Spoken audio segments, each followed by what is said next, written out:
Heyo! That was a Whoops! interesting start. Great, that bodes well. Well, That's good fine. morning and welcome in to the Gamers Rose podcast. I'm your host, Joshua J. Alongside me, Wesley Lance. Good morning, everybody. Sorry for that rough start, but Hey, it's it is okay. what it For is. those of you listening after the fact on podcast, Josh just started our countdown again. We're I still didn't know you getting added an end to it, so Oh yeah. I clicked on it to end it as soon as it ended. Talk about timing. Oh, gotcha. Yep. Yeah. But But look, anyway, we got our own background now, so that's exciting. We have our own branding now, so we're slowly I but know surely making this we're space getting our there. own. Today It's like is March decorating 10th. an apartment. Yeah, Sorry. just take some time. But no, today's Thursday, March 10th. For all of you that are watching after this is recorded live, we record these things on Mondays, upload them on Thursdays.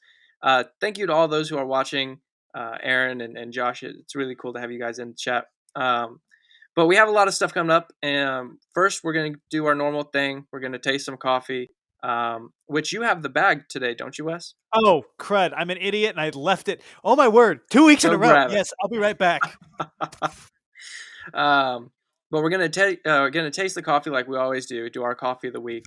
After that, we're gonna have Gosh. a friend of ours, Regina from the Refinery in Goshen. She's actually gonna come on the show and talk about the process that they go through to make coffee and just different things that go along with that. So we're really excited for her to pop on the show. So let's go ahead and get started though, without further ado, and start off with the coffee. What's it look like today, Yes. Wes? It is the Tchibo roast. Oh, is it mirrored? It's mirrored. Of course it's mirrored. Well, if I was not mirrored, you'd be able to see that it says it's Tchibo Rost Frisch. It's a German coffee. Yeah, packaged apparently in Germany. So fairly prestigious. This is their morning blend light roast. They go all the way from morning blend to Columbia origin to classic blend to what might possibly be my favorite word I've ever seen, the Rostmeister, which is their darkest blend. I love German. It's just a fun language. And so Rostmeister, I'm not pronouncing that right, I can guarantee you. Despite having the last name Lance, I do not speak German, nor do I speak it well. So, Well, yeah. hey, let's taste it. This is the coffee 2 weeks ago that we were going to review, and our audio got corrupted like 3 times. Yeah, So, that actually kind of forced us to try this one out. So, yeah, it was yeah. So thank you to Tchibo for forcing us into the digital realm. It's not at all the coffee's fault, but yeah. And I got my Game Boy mug again. Again, it looks like a GRP mug. Eventually, hopefully, we'll have those, but this is not that. I'm Smells repping my brother-in-law's church that he goes to, RLC, Real Life Church. So that's the mug I cool. got. So anyway, I'm gonna give this a shot here. Oof. Okay, so fair warning. We did actually try and review this. The episode the audio got corrupted, so I already kind of knew what it was going to taste like. It's definitely, for being their lightest roast, this is insanely strong. It's super strong. So that was kind of what we talked about last week with the Brazil Sweet Blue. Was that it was a really, really light roast, which would be good for some people's morning coffee. This tastes like a dark roast to me. It's pretty bitter. Not insanely bitter. Like it's not bitter in the way that Starbucks is bitter. Again, my biggest complaint with Starbucks is it just almost tastes sour. This is a very full-bodied coffee, and that might not be everybody's thing. I really like full-body flavor. I really like this one. I don't know that I would recommend it as maybe like mid-morning, like 10 a.m. or something. Or I don't know. Maybe I love it right now. Like, it's 7:00 when we're making this. So to me, I really enjoy it. Which I can drink coffee at any time. I have it on my nightstand when I go to bed. So that's ridiculous to me. It doesn't really, caffeine doesn't affect me necessarily that way. So for me, this is a great, like, after I get off of work and kind of kick my feet back, I can I can sip on this coffee, watch a movie, watch some TV, play some video games, Yeah. and just kind of chill with it. I I did think actually ice oh, it this time. I wasn't gonna I wasn't gonna say all that, but I did ice it this time to see. It was kind of different, yeah, and I know I told you at first I preferred it brewed or like hot rather than iced, but I actually really like it iced. It's actually really? really growing on me. Yeah. See, I think I So said this I think I said this the last time we talked about it, is this is one of the rare coffees that I think I would prefer almost all the time with just a little bit of cream and sugar in it. Just to kinda, like, make it just to kinda add a little sweetness. yeah, Almost like 95% of the time I drink coffee black. I think the cream and sugar weakens it and kind of ruins it. But every once in a while you get a coffee that would pair so well that would because the problem is most coffees lose their flavor. I feel like when you add cream and sugar to them. And I'm like, at right. that point, why are you even drinking it? I think this would keep its flavor and for like a dessert coffee could be really, really good. Yeah, it's a great base. It's a Yeah. great starting point. So I'm gonna go That being ahead and said, bring up I usually still just drink black just because that's just who I am. But yeah. I'm going to bring up our Gamers Roast official ranking, again, courtesy of Michaela. All right. Where are we putting this one? I um, think, man, oh man. I feel like this is getting harder. I feel like we've upgraded to have a ton of like really really good coffees so that they're mostly landing in this 7 to 8 range. well, that's a lot of what we usually buy. We got to get a It's just crappy coffee for next week. we just haven't had one that's just no. We tried the you've bought crap coffee, Oh, Wes. I got to do it again. Yes. It's been too No, long. no, I'm not trying some ginger lime bull crap coffee Oh, it was anymore. so bad. Where's Uh, that one? That one's yeah, all the way. it's Wait, the bottom. It it's the should be the bottom. very bottom. Yeah, I thought, yeah, there it you is. did put this one below the King Brew. Yeah, no, I put that one on the below the King's Brew too. Yeah, is nasty. Don't buy that one. Um, I think I'm gonna go. I gotta go a solid 7.5. Just because again, I like its boldness. I still think the Three Avocados Nicaraguan had a really nice flavor to it that this one is I lacking agree. because it's so strong. Well, So I'm gonna put so this one. How do we spell Shibo? I TH. There we go. I'm in an interesting predicament because I've tried it both iced and hot. So in terms of iced, I would say I would say 7.5. In terms of hot, I would say 7. I Really? that's how I would do it. Yeah, that's how I do it. All So right, I I'm don't gonna know. paste this, and I'm gonna. Iced was the higher one. Yeah. Boink. No, eventually this is gonna get completely unreadable when we have a bunch of it's coffees. it's actually kind I of just did hard to iced again. see it now, but it Yeah. works.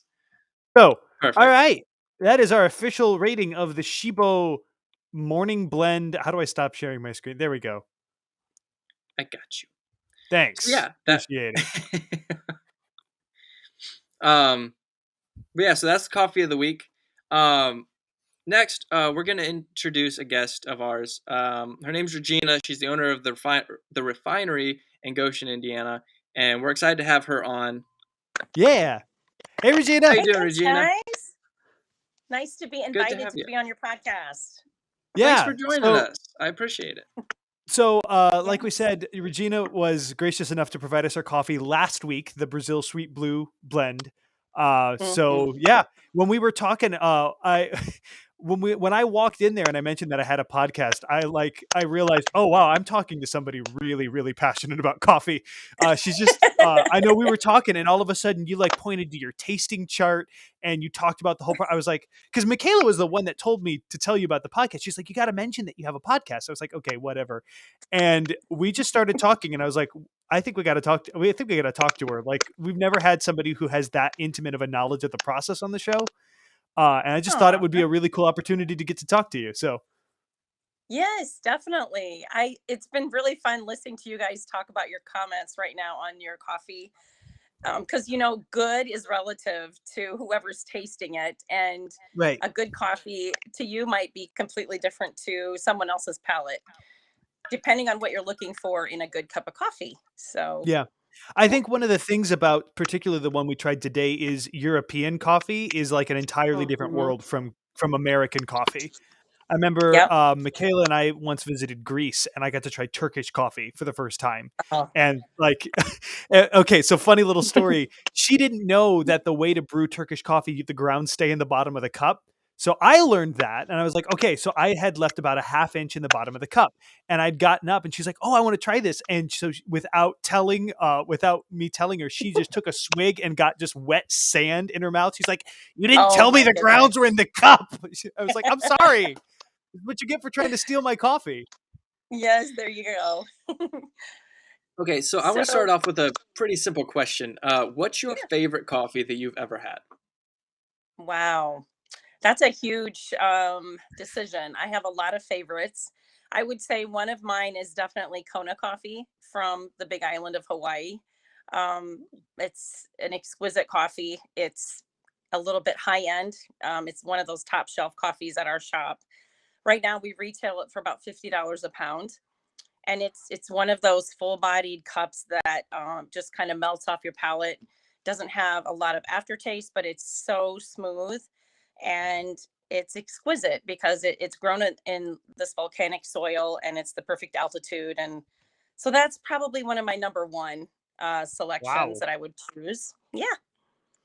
That sounds And awesome, obviously, actually. yeah, it's so good. I probably should have given you guys some of that to try, right? Hey, I would I not mean, complain. I actually am kind of glad that you gave us one of your best sellers though, because that's kind of a good Yeah. like middle of the road. It's kind of Yes. like when we tried the Kaya Kopi, and now all of our coffees we're having to like hold to this coffee that is literally like $300 a pound. It was 450. Was it four Which fifty? shout out to Aaron though Wow. for buying that for us. We appreciate it, bro. That's amazing. He But only yeah, yeah Okay, he well, bought us like an ounce, and it was like $30. So it was yeah, it was enough well, I've to never to tried to that, get a so you have taste. one on me for sure. it was an experience. Um, I had to not think about the fact that it was pooped out by civets Oh, the whole that's so time. gross. I can't even imagine. Ugh. I just had to well, ignore it. I was just like, it's coffee, it's Yes. coffee, it's coffee. We're gonna drink it. hey, but sometimes whatever it takes to make it taste like it did, I'm cool with it. It Mhm. was pretty good But then. That's good to know. oh yeah, it was fantastic. But speaking of making coffee, kind of, if you don't mind, like walking us through Yeah, kind of that process of what you do to make your sure. coffees at the refinery. So we buy everything green, and most people know that coffee comes from a cherry, and it's grown on a tree that's, I guess you could call it a tree, but it's a large bush, and it's harvested in its cherry form, and then the pulp is taken off of the beans. There's usually two cherries or two beans in each cherry, and at the farm they take the pulp off, and then it goes through many different steps before it actually ends up in my shop before I roast it. Um, so it's very special, and I've actually had the chance to visit some coffee farms, so it makes it really personal because I can actually see the farmer who grows our coffee, and it just puts a face to it, and Mhm, it's amazing how many steps it goes through before it's actually in your cup. Makes you really appreciate it. mhm. So we buy the bags in, they come in like a burlap bag. There's about 130 pounds in a standard, 132 pounds of green coffee, and then we put it in our roaster, and we roast about 12 pounds at a time, and we do about a 14-minute roast, so we do about 3 batches an hour. And yeah, we chart our temperatures. I also use an air roaster, so we believe it promotes a cleaner tasting coffee than some of our larger corporations that are more like drum roasters. Mhm. So that's probably what I have prided myself on with our business, is it's just produces a really clean cup. And especially even our dark roast, which I'm now regretting I didn't give you guys a dark roast because I think you guys would like that better. So, and also it's fresh. So we date on our roasts on the bottom of the bag, so you know when it's roasted. And like Starbucks normally tells you you have like 9 months to a year to use your coffee. We would never tell you that. We would say use it within 2 months if you can, because it goes stale, and that's Mhm. that's Yeah. it becomes very bitter. And that's maybe why that European coffee tastes like it does, because it's probably not very fresh. It's probably roasted 6 months ago. Yeah. Yeah. That makes So that sense. makes a difference. Yeah. Do So you have any like hacks to oh, kind of make it last from going stale at all? Yeah, actually, we do, and we differ on this than what Starbucks would tell you. So, the gentleman that actually created my style of roasting was a scientist. His name was Michael Sivitz. He was based out of Oregon. He's now passed away, and he was very, very intelligent. And he did many studies on preserving coffee, the coffee beans and the grounds. And he always suggested putting it in your freezer because the degassing or the off gassing is actually stopped when you put it in the freezer. So the biggest thing is you always want to keep your coffee in a cool, dark space. So even if you store it in your pantry, that's much better than like a glass jar on the counter. So I would say if you have to store it in your freezer and then just pull it out the night before what you're going to use in the morning to brew it. So it's room temp.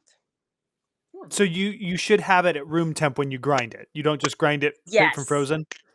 Yes. I have some of my Okay. friends that actually they will grind the frozen beans and I'm like, don't do that. Gotcha, okay. But Well, that's good because I still have the rest of it in my freezer, and I was just gonna pull it out and yes. start brewing it that way. Yeah, definitely. Okay. So I and real quick, mhm, I was gonna ask what the main this wasn't in the questions we were asking you, but like I said, we were gonna kinda play it by ear. What's the main difference between an air roasting like what you do and, like, the drum roasting that a big corporation would do? sure. So an air system has a different science behind it. It's what they call a fluidized bed. So there's actually forced air that comes into the bottom of the bed where the beans are, and it rotates them, and it's all open, which is really nice. So it gives you a more precise measure of rating the coffee as it's roasting, and ours is all digital as well. So we have a digital probe that is charting the temperature inside the actual chamber. When you're roasting on a big drum, it's all enclosed, and as you probably smelled when you came in our shop, there's always chaff and smoke that comes off of the bean when you're roasting it. Well, in a drum, this is all enclosed, so it tends to coat the drums more, and it gets the inside of a coffee drum is very, very nasty. It's like tar. So, and to be really good about it, you should clean your drum like every couple months. But I tell you, it's the dreaded thing that most roasters hate doing. So this coats it and it can make your beans really rancid and nasty. Hmm, I had no So idea. yeah, it's an interesting science. And I'm in the minority. So, I mean, a lot of roasters would love to argue with me, but we have a lot of very happy customers that love our coffee. So, yeah, and it's just a preference, there's good drum roasters out there too. It's just preference. Hmm. So So how long have you been in business then at the refinery? actually started roasting in 2005, so this is my 17th Wow. year, and I was the first one in Goshen to start roasting, and now there's quite a few other roasters around. And it was just one of those things I fell into. I had a colleague who was a missionary to Costa Rica and Nicaragua, and he was importing coffee. And at that point, we had a small cafe. Actually, it was a pretty large cafe on US 33 in Goshen. And we were buying our beans from a company out of Lansing, Michigan, Paramount Coffee. And so this gentleman approached me and asked if I would be interested in roasting coffee. And I knew nothing about it. So he actually was able to get my roaster for me, and it was a small prototype. It roasted about 5 pounds at a time. And he spent a couple days at our shop kind of training me. And then he kind of just left me and said, you're kind of on your own. Roasting is an art. So just start charting your temps and start practicing. So that's what I did. And the rest is history. Thousands of Wow. pounds Man, later, here I am. So you just really went just for it. Yeah. wow. Huh. That's Yeah, That's that's awesome. incredible. it's pretty Well, crazy. And obviously. it's so funny, like how I don't know how you come full circle. When I was 21, I went to the Big Island of Hawaii and I did a little stint with Youth with a Mission. I don't know if you guys have ever heard of them. And I lived right by the Greenwell Farms, the Cody Coffee farmer that I buy from. And now I actually go back there, and it was right where my school was that I ended up. And it's just kind of crazy how things Yeah. come full circle sometimes. That's really But Well, and cool. obviously you've done great because you've been in business for 17 years. So, I mean, that's awesome that Mhm. you were because you slow and said he steady just kind of growth. dropped you. Yeah. I It's mean, he it's said he crazy. just And oh, go ahead. And we all have roasters all have their own little niche. So I actually roast differently than he does now. And we have a lot of great conversations because he's still in business. And his name is Paul Kurtz. He's from Hemisphere Coffee out of Ohio. And him and his wife are great people. We still chat a lot, and we go to different coffee conventions, and we always compare notes, and we always joke about how we do different roasts and different things like that. So yeah, it's a lot of camaraderie, and it's fun. That's really But cool. I love what I do, and it's a great business to be in. It's very diverse, and like I think I told you, Wesley, is just it's so diverse, and you can have college kids coming in to drink coffee, and we have the soccer moms and businessmen and people from church. I mean, it's all over the Yeah. board. So yeah, Well, that's what I noticed when I came in, because when I came in, I saw that it was a bulk roastery, and I was like, "Oh, okay, so yeah, I was picturing giant bags of coffee along the walls, and I was like, "I don't even know if I'm gonna be able to get what I need. I don't need a giant burlap sack of coffee." And then I came in and I saw that you sell it by the cup too, and I was like, "Oh, that's really yeah, cool." So you could sample, and you had like 2 or 3 yes, just brewed for samples, and I was yeah, like, "That's really cool because I can try." It makes things more accessible than I yes, think I would have ever imagined, because I wouldn't necessarily go buy a pound of most of the coffees you've got in there, but sure, I'll try a cup just to yeah, give it a shot. And definitely. that's what I really appreciated, was just you had all of this variety, and then you just make it accessible for people to come in. Sure, definitely. And I was going to tell you too, I know you guys are like tasting and doing all those different comparisons on your podcast. One of the things when I expand at my shop, which I'm in the midst of working on right now, is I would love to do cuppings with the public. And that is basically charting your coffee when you're using that flavor wheel that I showed you, Wes, when you were at the shop. Yeah. And it just helps you understand what you're tasting on your palate. So it's very descriptive. It helps you understand the difference between what a citrus note is and what caramel or, a nutty walnut tastes like. It's very interesting. And coffees taste so different depending on the region they come from. Hmm. Oh yeah, Yeah. definitely. I think that's what's always struck me, is just the difference in, and that just goes for food in general, the different soil Hmm. has on a product. Because I mean, that's what's Yep. that's what's that's what's giving it nutrition. Yes. Mhm. So true. So, what would be, maybe this is an odd question, if you had any like favorite part of the process, of whether it's purchasing the green beans, or some part of the roasting process that's your favorite. Do you have a favorite? Yeah, I actually do. Probably one of my favorites is when we dump the coffee because green coffee doesn't really have that great of an aroma, but it once it goes through its cracking phase, it literally sounds like popcorn popping because the chaff is coming off of it. But it's really satisfying as a roaster when you dump that batch and you're stirring it and the aroma's coming off the bean and Mm. it's like and it's very fulfilling for me too to know that especially around the holidays like Christmas morning I'm getting up and I'm thinking about all the wonderful memories being made right now with so many people that came in and bought coffee, especially for the holidays, and they're drinking Yeah. our coffee, and it's very satisfying, and I love that part about being a roaster and sharing what we do with our wonderful clients that come in. That's really cool. Thank Yeah, you. that's awesome. That's I still think it's crazy to like I never thought of it as an art form of making Mhm. coffee. But when you describe the fact that there's so many different ways and the fact that he kind of just dropped you and was like, "Okay, figure it out on your own." I mean, through the ups and the downs and all that. But what's your kind of favorite way to make the coffee after, after you've grind and all that stuff? Do you Yeah. like the French press or, just drip I coffee? actually, yeah, that's a great question. I have several different ways I really enjoy brewing it. I love a good espresso. And I love my favorite drink right now is a cortado, and that is equal parts warmed cream with espresso.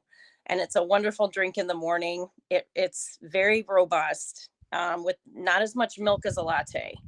And Right. you're just warming the milk and then putting it in a small cup and consuming it quickly. Hmm. I am a big fan of an AeroPress. I don't know if I wish I would have one here. I could show you what it looks like. I've heard of that. I don't know. I think you might have been the one that mentioned that to me when we were talking. Yes. Yes. So an AeroPress brews your coffee in about 30 seconds. So it's a lot faster than a pour over. And the ones that we sell come with like a travel pouch. So you can actually take it with you if you're camping or if you're going to a hotel. And it makes a very full bodied cup of coffee, but it's very smooth. Interesting. Hmm, Yeah. that sounds Okay. You awesome. guys would love it. Yeah. Well, I've been thinking about getting a French press, so I might actually have to change course and try that one out. I think you should try the AeroPress. And if you have time, you can just Google it or look it up on YouTube. There's a lot of tutorials on it. And it's a little different science than a French press. French press is good too. I do like that, but it's just it takes 4 minutes to steep. So Hmm. you gotta wait a little bit, and sometimes that can be hard in the morning when you're Yeah. Yeah. tired. I'm gonna have to try that cortado. I'm making a recipe Yes. this week that calls for some half and half, and Ooh. I don't normally buy milk. I usually drink oat milk. So and Oh that yeah. oat milk sort of works in coffee. It kind of has a tendency to curdle weirdly, so I don't do it Yeah, it often. does. So I'll probably have half a carton of half and half left. So the only problem is I don't have an espresso machine, so it would have to be like Do brewed you have coffee, like which one of is those not little the same. frothers? You can buy those little whisk things that kind of froth it, so you could warm it in the microwave a little bit and then whisk it if you Well, wanted I to. meant to make the coffee into an espresso. Oh, I see. You don't have an espresso machine. Hmm. No, I just got Okay. a regular. I got the regular pour over like drip coffee maker. So this question is definitely more to satisfy. While we're on the subject of espresso, this is satisfying my personal curiosity. Does it Yes. matter if the coffee you use in an espresso machine is specifically an espresso blend, or can you use like regular coffee and make it into espresso? I've always wondered this. This is a great question. You can actually use any coffee, but I would recommend not doing a flavored coffee. I have some crazy customers that will buy that will buy like our blueberry muffin coffee and will actually brew it as an espresso. And I think, oh my gosh, Oh my! no, this is so wrong.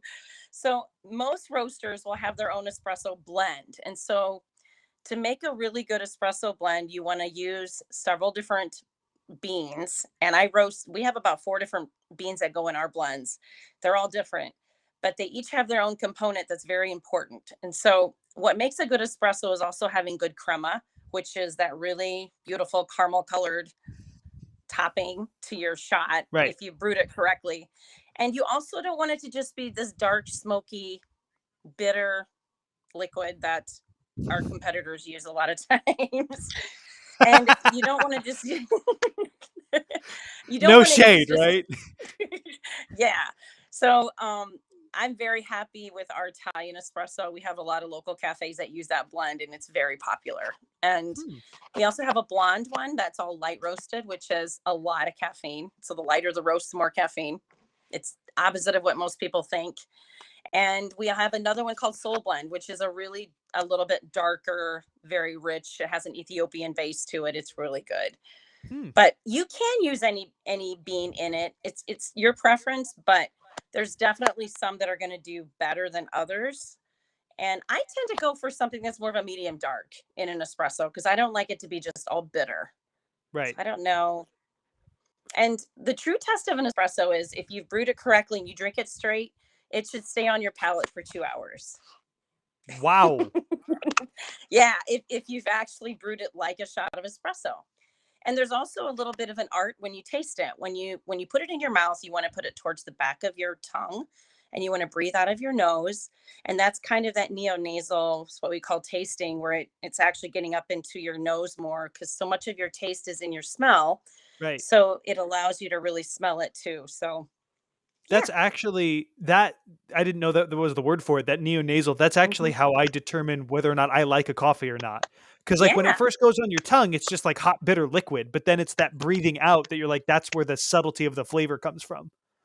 Yes. One other thing I want to just mention, and most people don't know this, your tongue cannot decipher taste above 185. So when you're tasting something very, very hot, it's going to tell you it's bitter.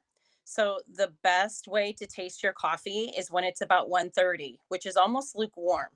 So I will tell you, a really bad Oh, coffee tastes horrible when it's cool. So the true test of a good coffee is if you can drink it when it's lukewarm and it actually tastes really good. That's the true test of a good coffee. Oh, Hey, but so I that have to Kaya drink my Kopi, coffee. Actually, so so that we Kaya tasted the Kopi, we Kayakobi, tasted it right? lukewarm. Yeah. You taste a So lot yeah, more of the characteristics. so because the way we did it was the Indonesian way, kind of the same as the Turkish coffee, is we had the grounds in the cup and we poured hot water and we let Oh it sit. yeah. And it Yes. said to let it sit to let the ground settle. Well, we didn't grind it fine enough, so a lot of them were just floating. But we are like, they're going to settle, I promise. So we were waiting, and we waited so long for them to settle that it got lukewarm. And I was like, I feel like I'd like this better hot. So it's kind of nice to know that we might have done it the correct way You without meaning probably to. did. We are still very new to all this, so we have a Hey, lot to this is learn. great. But Yeah. well, thank you so much for coming on the show and for just being a part of this whole thing. And You're you know, welcome. we really appreciate it. Do you have an online store or anything like that for We people that aren't do. in Goshen that could? Yes. Where can they find you at? Sure. It's the refinerycafe.com. And most of our origins are all listed on there. And we do sell it by the pound online. But if you want a smaller portion, you can call the shop. And our website is therefinerycafe.com. And you can also choose what grind you would like on there too. If you don't want it ground, you can go whole bean. And we ship our coffee all over the United States. And during COVID, I mean, it just went gangbusters. I shipped Wow. more coffee during 2020 than I ever have. So That's I'm awesome. I'm very grateful. We have a lot of loyal clientele, and I'm just a small business owner and started out, roasting that first pound of coffee, and it's just grown to a lot bigger corporation than I ever dreamed it would. But Well, I that's love what Really I awesome. do, cool. and yeah. Thank you guys. I really appreciate you having me No on. problem. Thank Yeah. you for coming on. We'll definitely leave the Yeah. link to your website down below. That way, Okay. anybody that's listening can get the coffee we tried last week or try that Hawaiian coffee. That sounds I was gonna amazing. say you So, might Oh get some yes. you might get some splurgers. Yes, and I don't have the Kona one listed on the website right now because it's oh, very okay. limited. But if they call the shop, I can definitely ship them some because we only roast it in very small batches because I don't want it to go bad. Right. So we guarantee it to be fresh. So it's a And Gamers Roast podcast exclusive. They won't be able to yes, find it on the yes, website. that's great. And Awesome. also we have an Instagram. I think it's Refinery Coffee Company, and we also have a Facebook page. So look us up on Awesome. there, and Cool. love to get your feedback. So thanks, you For guys. sure. Well, Yeah. thank Thank you you, so Regina. much. You have a great day. Great to talk to you. You too. Take care. All right. Bye bye. Bye bye. All right. That So was for awesome. those, yeah, so for those of you who are like us casual drinkers, there's a lot more to this thing than any of us thought. So that's why I was excited to Oh talk to yeah. Regina, is just because I could tell she was really passionate about what she was doing, passionate about appreciating coffee, and I was like, we gotta talk to her. So that was really cool. No, that was awesome. And it I didn't know the like different ways. Like I've never heard of an AeroPress. I didn't know the differences Yeah. between roasting it with a drum and then the way Regina does it. And I like I said, we're really new to this whole thing. There's a lot that we don't know, so that was really cool. Um, Thank you, Daniel. Yes, I agree. There's some really good questions, great answers, and it was awesome. Uh, We're gonna Continuing have on to with the check it out if show. she, oh, I was gonna say we're Oh, just go gonna have for to it. check it out if she starts to do those cuppings, like to actually try. It's like a wine tasting, but for coffee, and like learn. I don't know. I want to try it out, so I'll have to keep up with that. Yeah, yeah, definitely. That sounds awesome. Um, Keeping on with the show though, the roast of the week. Did you end up having one then for us today, I last time? did, yeah. So we're gonna have to get through this real quick because we've been going for like 35 minutes. But yeah, again, this is another one you sent me. I'm gonna go ahead and share my screen. For those of you that have not played Elden Ring, I'm gonna give you a spoiler alert. Audio wise, I'm not. Apparently, the location of this particular event is a spoiler, so whatever. But I'm not gonna read it out loud. I'm gonna so the people that are listening can remain spoiler free. But here we go. Elden Ring Rune Farm. Get 80k runes for killing a defenseless dragon, you monsters. This is GameSpot.com, Mark Delaney. All right. Quote, or not quote, I'm just going to be reading the article. Elden Ring rune farming is the key to leveling your character from a lowly tarnished to a boss slaying champion, and there are several viable places to farm runes even as soon as you get to the lands between. We've covered several great early rune farming locations in Elden Ring already, but arguably the best of them is so good that we worry it may be patched out soon. With that in mind, take out your best sword, staff, or axe and head to, spoilery location here, to slay a very generous dragon. Here's how to nab 80,000 rooms with one morally dubious trick. Typically, in a From Software game, everything wants you dead. Sure, some human NPCs may be friendly, or at least they appear that way, but if it looks like a beast, it's probably content to kill you. That's not the case with this dragon, however. This apparent mother dragon is surrounded by her babies and strangely puts up no fight when you go to kill her. Doing so will net you 80,000 runes, though she won't respawn like most other enemies after you rest at a site of grace. Still, a bounty of 80,000 runes is massive at any point, especially early in the game. That's good for several character levels. What's more, if you elect not to harm the mother dragon and instead focus on the offspring, they each net you 3,500 runes and they do respawn after resting at a site of grace. They will, however, stop spawning if you kill their mother. This setup gives you two options: kill the mother dragon once for 80,000 runes, or repeatedly farm the babies for 3,500 runes per dragon. Really, a third option would be to walk away and leave these creatures be. They didn't do anything to you, but if you've made it this far, I imagine you're hell-bent on slaying the group in some fashion. Truth be told, assuming this simple room farm isn't bugged, it may well prove that killing this dragon alters or even prematurely ends a questline players have yet to discover. Therefore, slay the dragons at your own risk and for potentially greater consequences than just seeming ethically bankrupt. So, yeah. I read this and I was just like, yes. Okay, for those in the chat and for you as well, would you slay the dragon for them there? No, because I'm not a monster. It's baby dragons and a mama dragon. No. I don't care how many times it would level me up. I would find some stupid like evil thing that I don't feel bad about killing. I know it's a From Software game. I know the whole point of the game is to kick your butt, but like there's so little I'm joy an in the evil world. person in video games. I know you are. I would just murder. I would go back to the hometown and be like, I've slayed a dragon, multiple dragons. And they'd be like, what? I'd be like, here's the scales. And they'd be like, you're so cool. And I would never tell them that the thing was just laying there. You would live Shark Tale. You would live Shark Tale. Daniel said easily. Oh yeah, great. I'm the only one. Okay, so I'm the type of person that when I'm playing a game that lets you choose your dialogue, I cringe when I pick the mean dialogue option. Like where you've got like the option to like insult somebody. I'm like, ooh, do I really want to hurt their feelings? So like killing a defenseless mother dragon. Michaela is going to hate you so much when she listens to this, by the way. She loves dragons, and this idea that you would slay a mother dragon who is not harming you at all, she's going to kill you. And the babies. Don't forget those. They're worth 3,500 a piece. Yeah. So runes. So I guess the roast of the week is you. I was going to roast all the players that are just senselessly murdering this defenseless mother dragon for the sake of like a cheap level up, but it's you. So I'm roasting you. You have to kill the dragon, okay? No, you don't. The level up to kill the bad guys who you would can kill level all up the killing other things. defenseless dragons. So you sacrifice one and her babies for the other defenseless dragons. You are not bringing the trolley problem into Elden Ring, Josh. That is not what's happening. There's so many defenseless dragons out there. Yeah, Josh. So one of the comments on this article, which if you read this article, venture into the comments at your own risk because there's a lot of toxic people. But one of them was they're like, there is no such thing as a defenseless dragon, and I was like, that is a fair point, I suppose. Like, if you're that big and can breathe fire and have scales, just sitting there and taking it is your own choice. So that's not necessarily like for forgiving people just killing a dragon for no reason, because like just because somebody isn't fighting back doesn't mean that you have the right to kill them. But yeah. So I think this would be hilarious if this is like some long game from Software and it's like you get to the final boss and it ends up being impossible because you've killed this dragon.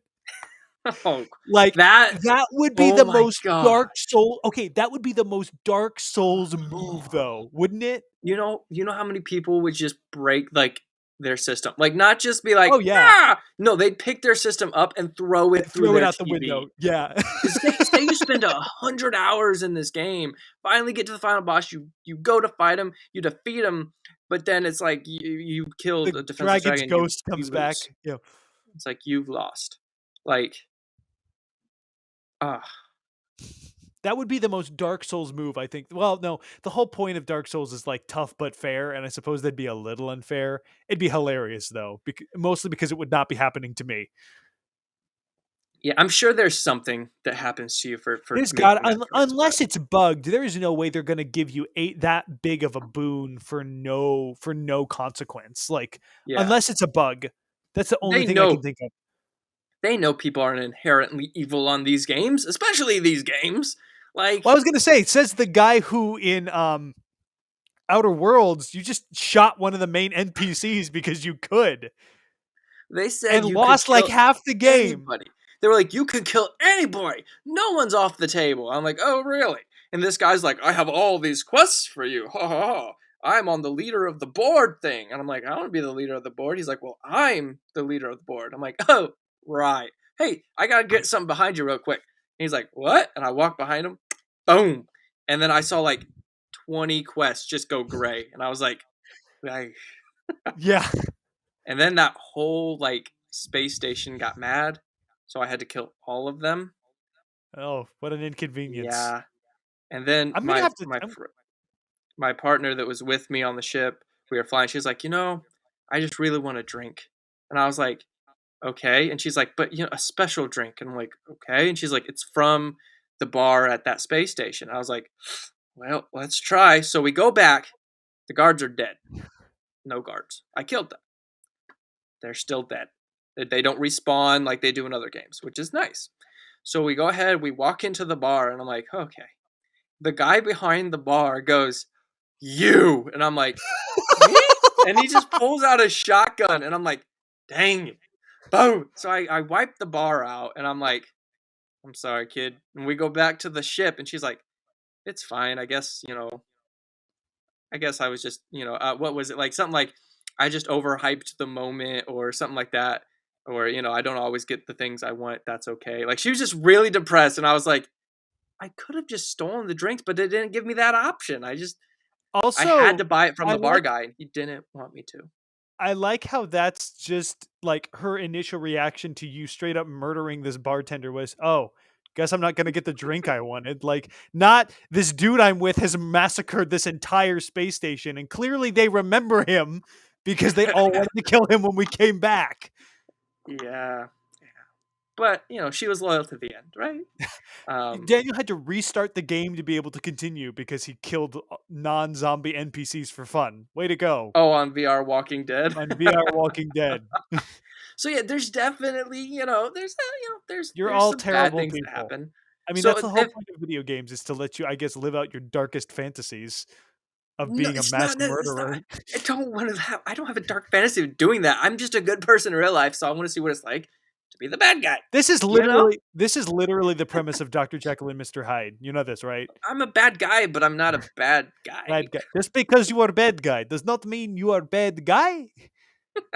That movie is so quotable. I want to watch it again. I'm gonna have to watch it with Michaela again. But but yeah, so there's obviously always different types of just I don't know penalties for doing stuff like that. So they Yeah. have to have that. I'm gonna have to Um. try Outer Worlds sometime. It's on Game Pass. I don't know Oh how my long it'll be gosh. on Game Pass, but It's amazing. there's I so might many actually there's do so a many other whole nother games. playthrough. I might do a whole nother playthrough live on stream for everyone because it was Oh, it that was could be one of my fun. most popular back when I streamed, and it was just a fun game. It's just so enjoyable. You can ask people what they want you to do, and it's a Hmm. blast. But and we've been going for about 45 minutes now, and Wow. so it was fun though. Yeah. We did the coffee. We then had the interview about coffee. Then we did the rest of the week. So I had a little bit of video games there at the end, but this was more of a coffee extravaganza. Like I said, we'll have all the links to her stuff down below in the YouTube description, as well as the podcast. So if you want coffee, I'm telling you, hit her up. We Yeah. tried her coffee 2 weeks ago. So if you want to see what that kind was, it's her bestseller. Check that. See what we thought of it. We're brand new to this whole thing, so Take our take you our don't. take our opinions with a grain of salt. Yeah, I mean, we've only been doing this for 8 months. She's been doing it for 17 years. So she definitely knows what she's talking about and what she's doing. So again, thank you to Regina for coming on the podcast and just talking about all of the coffee stuff. I mean, we'll have to have her on again if she'd be willing to come back because that Yeah. was a lot of fun. But yeah, thank you guys so much for chilling, for watching this with us. We appreciate it. You guys are the best. Thanks again to Josh for his 5th month sub. Really appreciate it, Wow. man. It's crazy. He said it's been 5 months already. Yeah, I can't believe it's been 5 months too. You're the OG, man. I really appreciate you always sticking by us and watching our stuff. So to the rest of you guys, hit the subscribe button if you would like to. Follow us on YouTube, on podcasts, wherever you get your podcasts. Follow us here on Twitch. We'd appreciate it. It means the world to us. But without further ado, drink some coffee, play some video games, watch March Madness because I guess that's all that's on. And It's coming we'll up. catch you guys next time. Bye-bye.